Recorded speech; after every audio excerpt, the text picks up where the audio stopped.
Dharmadhwaj news चॅनलमध्ये आपलं सर्वांचं स्वागत। आता पाहूयात एक विशेष बातमी।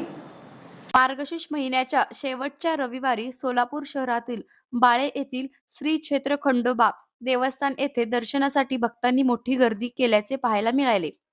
येळकोट येळकोट जय मल्हार, सदानंदाचा येळकोट अशा जयघोषाने बाळे नगर गजबजून गेले। श्री प्रसादिक दुकाने, पूजा साहित्य दुकाने, बेल, हार, भंडार आदी साहित्यांच्या दुकानांनी आणि भाविकांनी बाळे परिसरात एकच गर्दी पाहायला मिळाली। येथे 4 रविवार विविध प्रकारच्या विधी, पूजा, पालखी, मिरवणूक, जागरण गोंधळ आदी कार्यक्रमांनी नवरात्री महोत्सवाची परंपरा पाहायला मिळाली।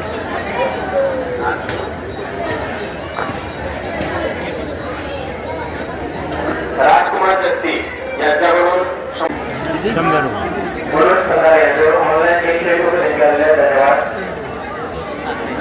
संतोष गाडे यांच्यावर 100 रुपये निघाले धन्यवाद। मार्गशीर्ष महिन्याच्या शेवटच्या रविवारी भल्या पहाटे भाविकांची गर्दी पाहायला मिळाली।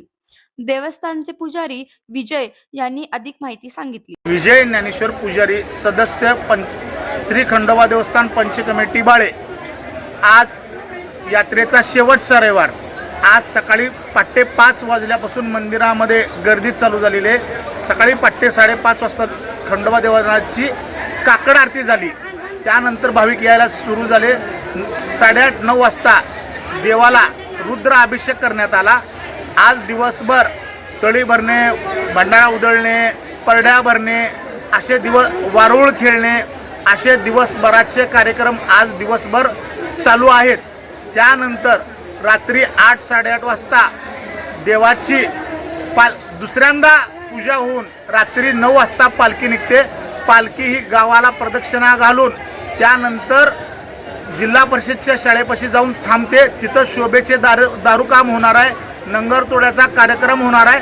त्यानंतर यात पालखी प्रदक्षिणा घालून मंदिरात येते व जे देवाचे सेवेकरी आहेत, पाटील, घोडके, सुरवशे, कांबळे, तोडकरी यांना मानाचे विडे व मानाचा नारळ देऊन आजच्या दिवसाची सांगता होते व त्यानंतर वेळ अमावस्येनंतर 6व्या दिवशी बांगर षष्टीला देवाच्या महाप्रसादाचा कार्यक्रम होऊन या यात्रेची पूर्ण सांगता होते।